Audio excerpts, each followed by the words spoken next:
So, this is a side quest video, and Ape has nothing for me, because he's the worst friend. I spent all day playing Sleeping Dogs. I do not apologize for it. First things first, we're gonna go kill some dudes. Yay. Look, right there. Version 3 of the saw blade things. Alright, so I did promise that we would talk about flightless birds. This is true, you did promise that. So let's talk about cassowaries. Okay. Yes, cassowaries are cool. So cassowaries are a species of flightless bird native to Guinea, surrounding islands, and northern Australia. If you played Far Cry 3, you know them as those assholes that sneak up on you and then kick you to death. In real life, they're actually pretty shy and won't really bother you, but they are pretty curious about things. But they can kick you to death. They will disembowel you. Do not fuck with cassowaries. That sounds pretty badass. Now, cassowaries don't actually have tail feathers, and they're covered in like hairy feathers that probably what dinosaur feathers looked like before they figured out the whole flying thing. Well, like some of the later theropods probably use, like ostriches will use their wing feathers for steering. They will actually use them to adjust like a plane rudder, which is cool. And some of the theropod dinosaurs probably had the fluffy standard feathers on their arms and probably did use them similarly. But cassowaries have stumpy little arms that you can't even see when they're retracted, so no. Cassowaries also have the big old waddle like a turkey, and their heads are bright blue. Which, you know, you've seen that. They also have that weird-ass crust on their head. I love that weird-ass crest. We have no idea what the hell that's supposed to do. It's actually hollow and fleshy. Now, there's actually a couple theories. Weird. One of them is that they will lower their heads when they run through the jungle, and one of the theories, which is mostly discredited and not really accepted, is that they use it to push aside brush and stuff, because like I said, it's not stiff, it's like a little bit fleshy and hollow, so it really wouldn't work too well for that. Right. A much better theory is that it's used as a resonance chamber for their calls, and they have some really freaky calls. They have the lowest range of calls in the bird kingdom. Some of them are just under human hearing. Wow. If you ever heard a cassowary calling, they are completely nuts. They sound like demons.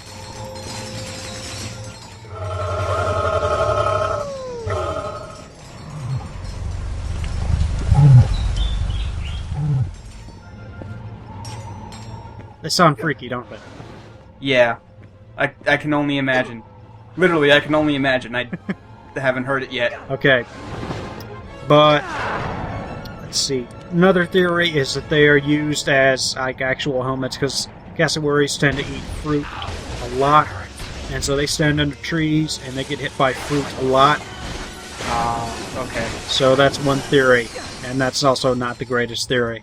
But like I said, we really don't know what the hell they do with them. Okay, interrupting you for just a second. Something freaky is about to happen. So these platforms are out of sync, and it's really hard to navigate them right now. And so I'm going to try and jump for it. Okay. You're going to miss. Well, I do miss, but that's not the point. The point is... Oh, okay, I don't miss. Well, next one? This happens! Why didn't you just stay on the thing? Because it would have hurt me. The same thing would have happened. I would have eventually died. But that would have been much more entertaining. Go ahead with your flightless bird talk again. Alright, so I already mentioned ostriches. Ostriches are awesome. Yep. They live in Australia. Or not Australia, Africa, specifically the savannah. And they're one of the largest flightless birds that exist today. They were dwarfed by the moa, but we killed those to death like 500 years ago. We're good at killing things. That's what we do. Is that one of the species we're actually supposed to be trying to bring back? Because I know we're trying to bring back the dodo. Think so. Like I said, they're only 500 years ago. There's still bones of them lying around, and we can probably start cloning them. But the Moa were like 8-9 feet tall. They were herbivores, and they lived in New Zealand, and we killed them all because they were tasty. Sounds like a good reason as any to kill them all off. Right. That's pretty much all we know about them. They looked like big cassowaries with they had the hairy feathers and stuff, and they didn't have to have. They probably their arms were probably visible when they were retracted, and there's cave paintings and such of them around. Aren't ostriches also pretty tasty, or supposed to be? Yeah, they're actually, you can farm raise them, and there's some farms around here that raise them, and I've seen them. And they're cool, but they're also assholes, and like a cassowary, they can kick you to death. But they're also really, really stupid. Yeah, we all know. Okay, so if you're ever wondering why I'm still on this stupid fucking planet, it's because, see that little white dot? You have to jump to it. Okay, here we go! No. Yep. Alright. Just 4 left, dude. You can survive 4 more. Other flightless birds. The kiwi and the emu, and I don't know enough about those to talk about them in any length of time. I do know the emu is basically just an ostrich. Yeah, just smaller. And they are also raised for food. Yep. Movies that I'm supposed to see. I didn't make this list. Let's see. UHF, RoboCop. Well, I saw RoboCop. Okay, good. Big Trouble in Little China. I have not seen that. I need to see that. It's great. Why haven't you seen that? Let's see. I'm just looking at the movies I own that I can see here. Hot Fuzz. Have you seen Hot Fuzz? I've seen Hot Fuzz. Hot Fuzz is amazing. Great. Snatch. I've seen Snatch, but I don't remember it, so I need to watch it again. It's pretty good.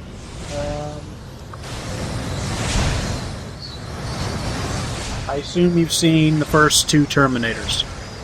Yes. Okay, great. I own the first 2 Terminators on Blu-ray, and let me tell you, Blu-ray for the first one, kind of weird to see how fake the special effects look, but man, it's still a great movie. Still a fucking great movie, don't get me wrong. Okay, An American Werewolf in London. Have not seen that. Okay, you should see it. It's pretty good. Okay. Clockwork Orange. I've not seen I've seen parts of Clockwork Orange, but I've not seen the whole thing. You should see it just to see it. You should probably see every Stanley Kubrick movie. Okay. You know, just because they're all great movies in their own right. You may not enjoy them, but they're all worth seeing. Yeah. It's one of those things. Kubrick was completely bonkers, but he made amazing movies because of it. Confession time, I don't like Quentin Tarantino that much. Yeah, he's really hit or miss. When he hits pretty hard, but when he misses, you get things like, well, pretty much everything. The only movie that I have seen of his that I've actually liked is... oh god, Pulp Fiction. Yeah. I did not like Kill Bill, either one. I liked the first one, the second one was just To be fair, I've not seen Sleeping Dogs. I did not like that stupid movie about the car.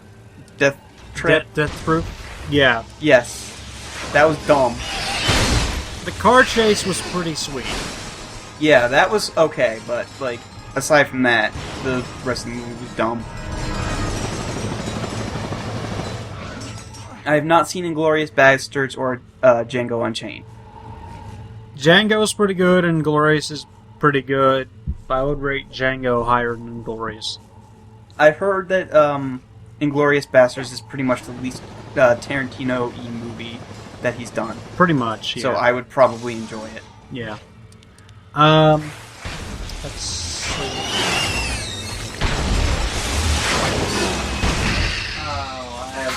way too many movies. The Life Aquatic with Steve Susu.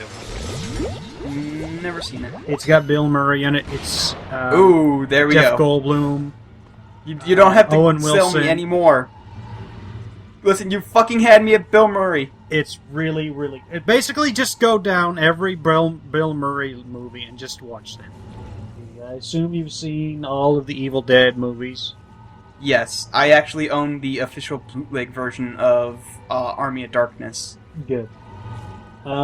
Because that has the better ending. I hate... Now that I've seen that ending, I kinda hate the ending we got in America. Okay, Three Amigos. I have not seen that, but that was back when Steve Martin was still funny, so I should have. It's really great. And the only copy I have was... I found it in a Walmart bin like 8 years ago for $5. That's the only reason I own that movie. It's because I found it in a Walmart bin. It's hard to find, as far as I know. I'm sure someone's going to prove me wrong. Yeah, it's going to be like, hey, you... Then again, this was like before the proliferation of Amazon and internet and shopping and all that. 8 years ago, it was pretty uncommon. Like, 2005 was when it started. Yeah, the Blues Brothers. I have not seen I've been meaning to watch Blues Brothers for like years and years, and I still have not gotten around to it. God, you really ought to see it. It's got Dan Aykroyd in it. It does.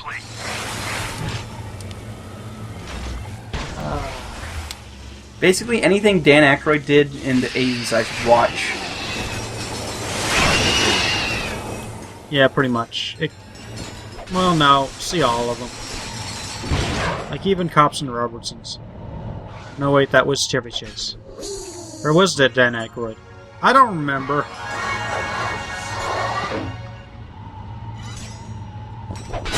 No, Cops and Robertsons was Chevy Chase. Alright. Okay.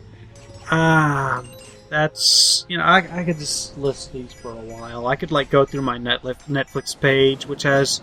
I have rated... let me check. It's in the triple digits. I only recently got Netflix, like, 6 months ago, and I don't know how I lived without it, because it's really pretty much the best thing. 819. I watch stand-up comedy on it all the time. I have rated 819 different items on Netflix, and that's just things I've seen. I remember to rate. Louis C.K. looks like my uncle. It's really, really freaky about, like, when he smiles, he looks just like my uncle. Okay. I just find it really, really weird. What else can we talk about? Let's talk more about dinosaurs, specifically the Tyrannosaur family. Tyrannosaurs are cool. But specifically Tyrannosaurus Rex. Because I know a lot about him. Even though he's not the biggest, he's still pretty cool. Well, he was... Like, Spinosaurus is technically larger. But Spinosaurus lived in swampy areas and most likely ate fish and other small animals. Fish back then were, like, pretty big. Yeah. Swamps. There were, like, 18 long fish swimming around in the swamps. So, something like the Spinosaurus could survive on fish. Yep. Everything was bigger back then, including the bugs. Yeah. They literally higher oxygen in the atmosphere meant that they could survive. Yep. Like, the difference between a Meganeura and modern-day dragonfly is literally just how much oxygen was floating around in the air. Yeah. Meganeura didn't... I think Meganeura was early Triassic and didn't really hang around because the oxygen level did start going down a little bit during the time of the dinosaurs because a lot of the vegetation started dying out. The only reason it was so damn high is because there was a shitload of vegetation and then that started going down. Yep. And the oxygen level started dropping. And, let's see, where was I? Oh, yeah, T-Rex. T-Rex. But, like you said, Spinosaurus and the others, Spinosaurus technically larger. T-Rex had way more muscle mass and had huge, huge jaw muscles and could probably fight through just about anything. Neat. Let's see. Aren't their teeth like as long as a forearm or something? 9 inches long, about. Yeah. Is the pretty good sized tooth. I have actually had the fortune to hold a T-Rex tooth. They are big and they are still kind of sharp. Oh. You can still see all the little serrations on there. Nice. Yeah, that's pretty cool. They had scary teeth. But T-Rex. Now, the current theory is just based on how we found them, is that we usually find them with other T-Rex. They were probably not pack animals, but they probably formed families. The average lifespan of a T-Rex was probably about 40 to 50 years, at which point it would die of old age. T-Rex probably found a mate, mated, had kids, and then raised their kids before dying. What we know from studying the growth rate in T-Rex bones is that T-Rexes would shoot up to about half size in an incredibly short amount of time, like about 7 years.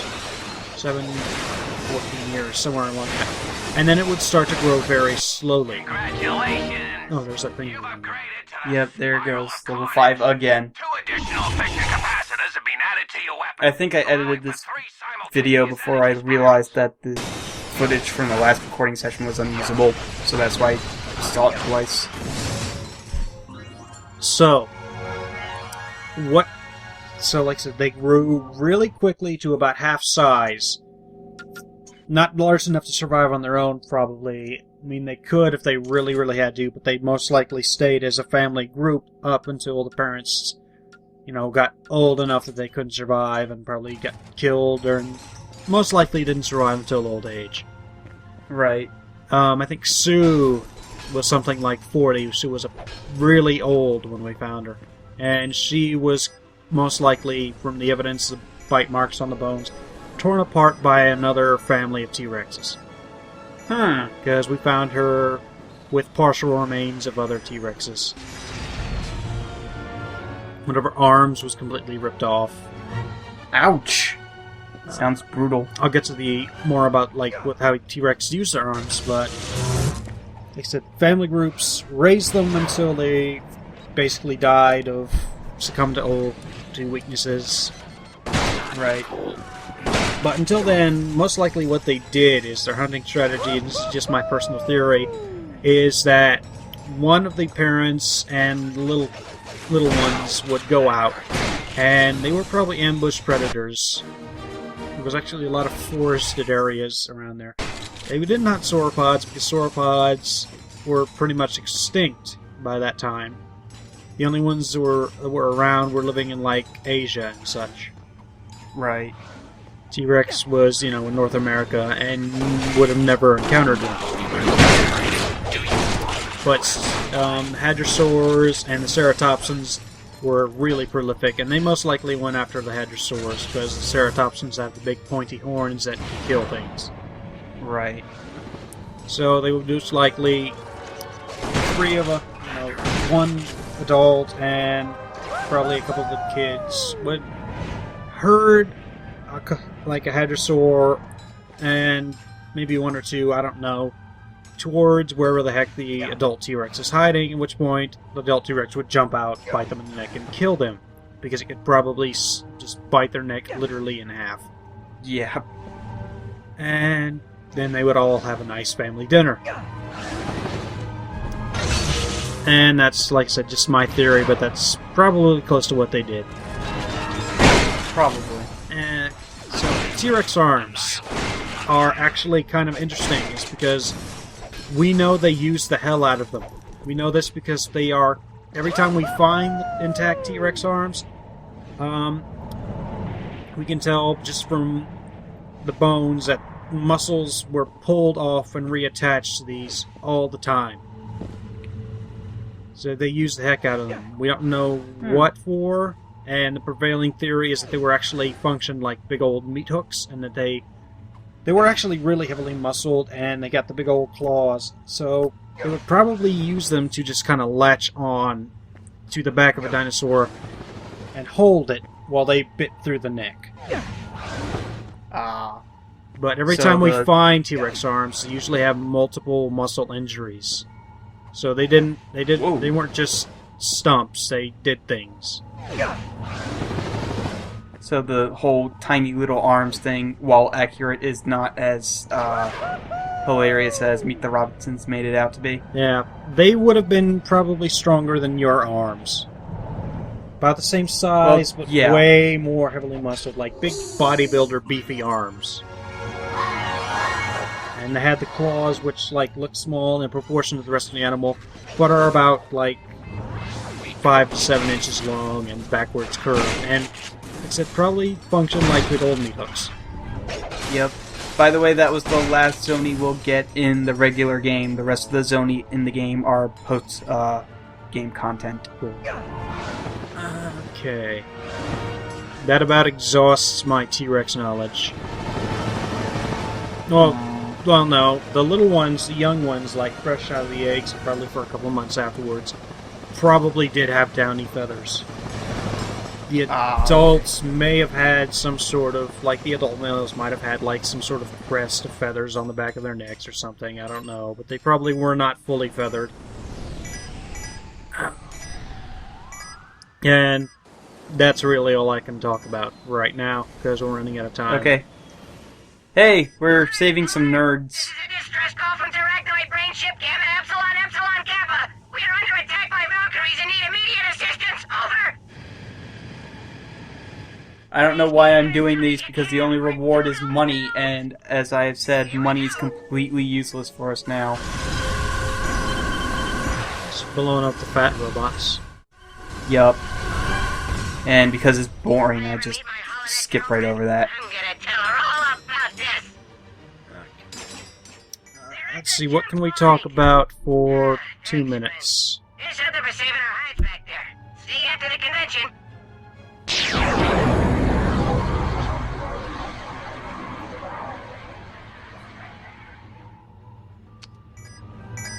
Oh, actually, I just remembered a couple things about T-Rex that I didn't mention.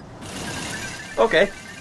Their faces, if we examine the face bones, have on the snout, lots of little holes in them that were actually where nerves attached. Their faces were really incredibly really incredibly sensitive to touch. And from bite marks on their faces, we know that they had a particular behavior, which is probably a dominance ritual, is that instead of tearing into each other to fight over mates or territory or whatever, they would bite on each other's faces in turn, and it hurt a hell of a lot. So it was basically the dinosaur version of Rochambeau.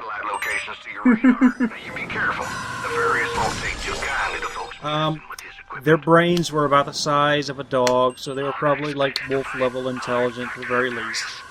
They're 90% of their face is olfactory bulb. They have ridiculous sense of smell. So basically, do this 3 times, and then you've done this side quest. But the T-Rex could probably smell a mouse fart in the wind from 5 miles away. Wow. Yeah. And they also had pretty good eyesight. We know that much. Probably bird-level eyesight.